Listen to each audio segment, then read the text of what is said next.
So as we know, a picture speaks 1,000 words. Who would understand that better than us architects? So today, we have with us Mr. Sebastian Zachariah, a well-known architectural photographer and founder of PHX India. Leveraging an innate talent rather than honing an acquired skill, Sebastian Zachariah began his professional journey as a photographer about 20 years ago. He debuted as a freelancer for interior design magazines and quickly progressed to being a specialist working with architects and interior designers across the country. He photographed myriad projects ranging from apartments, bungalows, and farmhouses to offices, retail establishments, airports, and factories. His work has been widely published by interior design magazines, with stories making it to the cover with impressive regularity. Sebastian is also the founding president of the Society of Interior and Architectural Photographers, India. Let's welcome him with a big round of applause.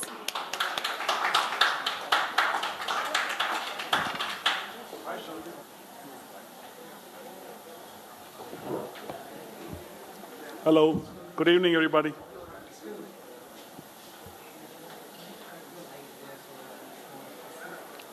That was a good technical point. When I first saw my name on the board which said expert speaker, I was embarrassed. Looking at the crowd that I'm with and the panelists, I think they should have got more time than I got to talk about this. But all said and done, it's my luck, and I'm going to take the day forward. I'm a photographer, and I'm also the founder of my little firm, which basically deals with architectural photography. We've got into multiple things, but as we go forward, I will explain some of this. What is heritage? Was the first question that I needed to find. Dictionary says it is inheritance. It is what we have got from our forefathers from the past. Are we proud of it? Then we will maintain the heritage. If we are not, we will redevelop it. Now, looking back at our country, looking back at the way it is spread out, our heritage is vast, it's immense, and it is something that we really cannot count upon. Let's take the presentation forward. The question was from heritage, moving on from heritage to modern. I like the idea. It is something that every generation should do and will do, irrespective of what others say. But my question in this particular presentation is, have we gone too far? Have we moved so far ahead that we are not able to look back and see anything? There are some quotes that I've put in there, and I believe they are true. Art in India is not a luxury because it's a way of life for many. It's a belief system, a celebration, and it's also something that empowers us. Because when we travel around the world, it is our art, our culture, our heritage that differentiates us from everybody else. And I think we should be very proud of it. Let's look back. What is it that we got in inheritance? I'm standing in a place in Rajasthan, which I think is the show poster boy for heritage and culture. So let's look at some of the images. This is what we conjure up in our minds when we look at the architectural past. We look at grandeur, we look at some really beautiful pictures.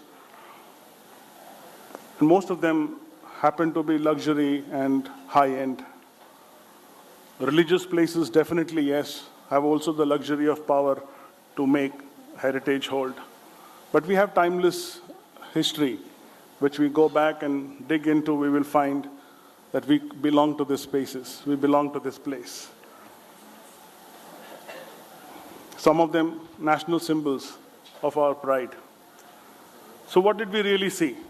We saw power structures, we saw palaces, we saw money, wealth, we saw luxurious places, we saw some traditional spaces, but a lot of the heritage that is kind of put out there as heritage is all the show of opulence and grandeur. And in between all that, we definitely see something very unique, something that is not seen anywhere else. We see rich and vibrant culture. I mean, you can go back to the south, to Madurai, to Kerala, to every other place, and you will see something really amazing. That is detailed workmanship which was there. Now I'm speaking to architects, and I would like to address that more seriously, is the question of workmanship. So we had these. This is what our heritage is. There was a lot of local materials used. Containers did not come from China and Turkey. We had to use a lot of local materials.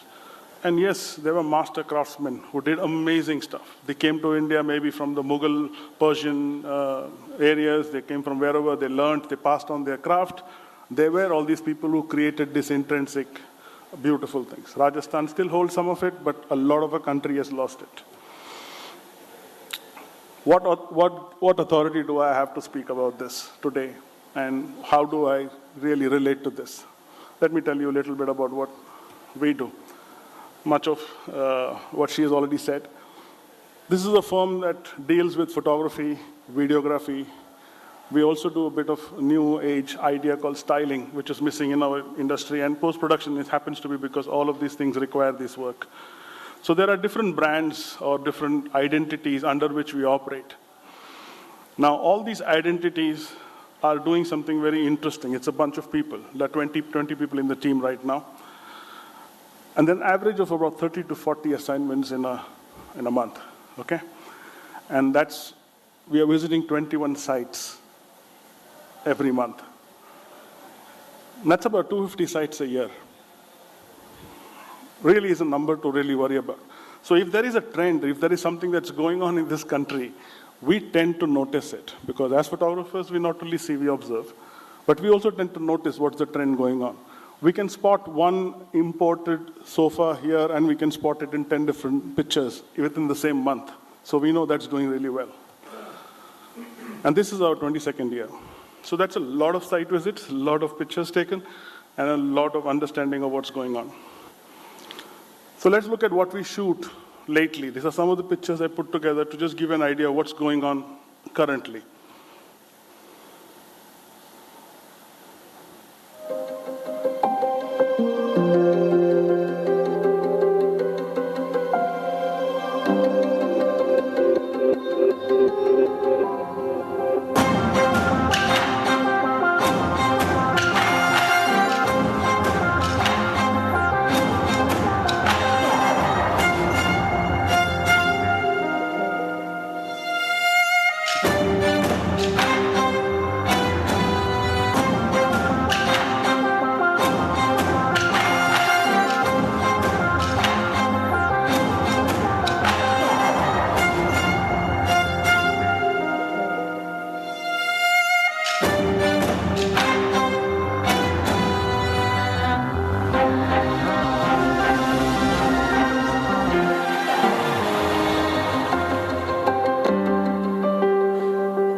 Sanjeev sir, thank you for letting me walk into some of those sites. So in those pictures, where was India? They all seem to be pictures which are placeless. If I shuffle these pictures and put them together, you wouldn't know which city it comes from. You don't know who the people are, because what you saw was beautiful aesthetics, but pretty much Western. And that is what we shoot almost every other day. Very rarely do we find a site which speaks about the people who live in it. Very rarely do we find a site which speaks about the location or the place from where it is born. Very rarely about our heritage. So, where is our heritage has been the question that I asked over the last 2 weeks from the time I got the invitation to talk. And it was quite difficult to go through a picture after picture that we have shot to put together a presentation that has Indian heritage written all over it. It was all about Italian, Chinese, Turkish, Portuguese, Spanish. So have we gone too far? Have we really forgotten where we came from? So let's look at what we have as a part of our heritage. It's always that makes us unique is where we come from. It's our past. So I will not go about dwelling on a lot of these things, but for the tribal community, there is no distinction. This is part of our own Indian diaspora. They live art. It's integrated into their daily life. Everything they do seems to be like very artistic and good. And this is said by an artist called Subodh Kirkar. Everybody knows him. I'm not going to spend my time explaining all this art. This is all there. Many of them are going to be extinct over a period of time. And this is from across the country. There is textile, there is wall art, there is craftsmanship.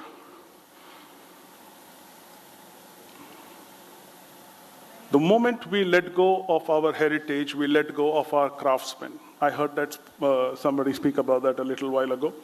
So if you want these things to be alive, somebody needs to take the responsibility of bringing them together and giving them something to do, a source of livelihood. So if all our modern architects or designers are going to look at the West, and we are going to put in an Italian idea or a Spanish influence into our heritage, aren't we taking away the livelihood of our craftsmen? And if we are doing that, many years later, what will be the legacy of this generation of designers? Would this heritage be remembered, or would it be best forgotten because we were emulating the West? So how can we move forward? There are a few things that I thought of, and I think we should all try and make this a part. It could be any type of design. It could be anything. You can incorporate at least one traditional art form. It could be a handle, it could be a window detail, it could be a fabric on the bed, it could be anything. And I've seen this in some of our projects that we shot where, Surat block printed saris were used as curtains, and they looked far superior than some of the lacy sheer curtains that people have purchased at much higher prices. So I think it's a lack of idea or lack of research or lack of interest to look at something which is local, available to us, at a better price, that we are not incorporating them into our projects. We have to redefine Indian motifs. So when we have a lotus motif and somebody does a nice simple cutout of it, looks almost origami, but it's still a lotus. It is a modern age lotus. And you put that on. Here's Krishna and Radha on a bicycle. These are ideas that can be modern, that can be new, that can be young. And you could still take it forward because it still holds back to our heritage.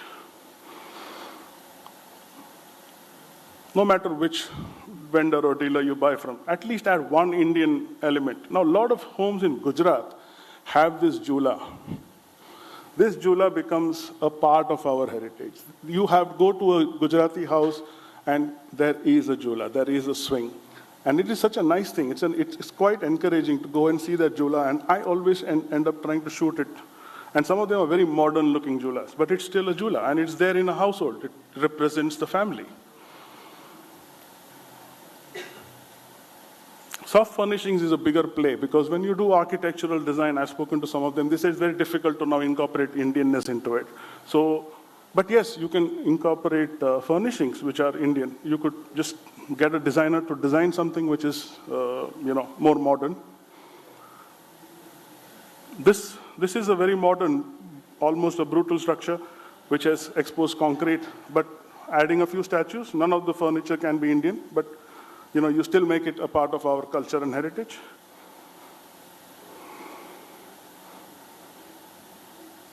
Encourage your clients to buy one Indian artwork.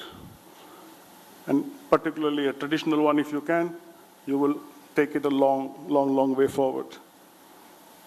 So now this is where we had to talk about modern and how modern and India can connect together. And this is one project that we shot for an architect in Mumbai. And this video was done. If you look at the shell of the house, there is nothing Indian, but it's still a very Indian house. So let's see how that works.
So that was modern, that was Indian, and it was all about the accessorization. There was nothing else.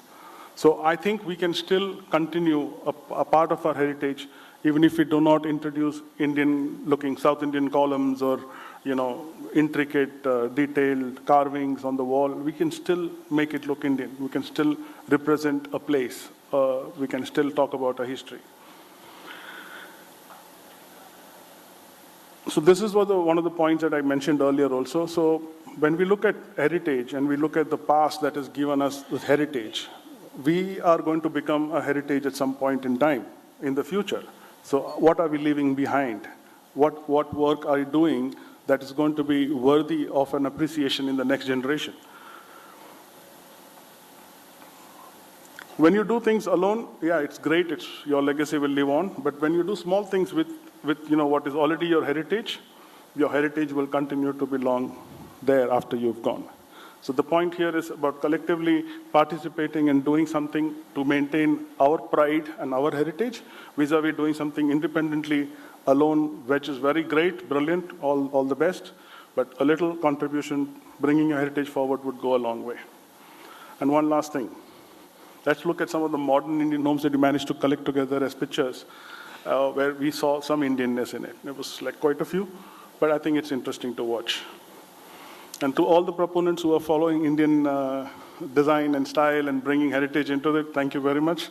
Because after seeing so many Italian sofas, I wish more sites with Indianness in it.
I was so afraid of her bell. Thank you. Thank you very much.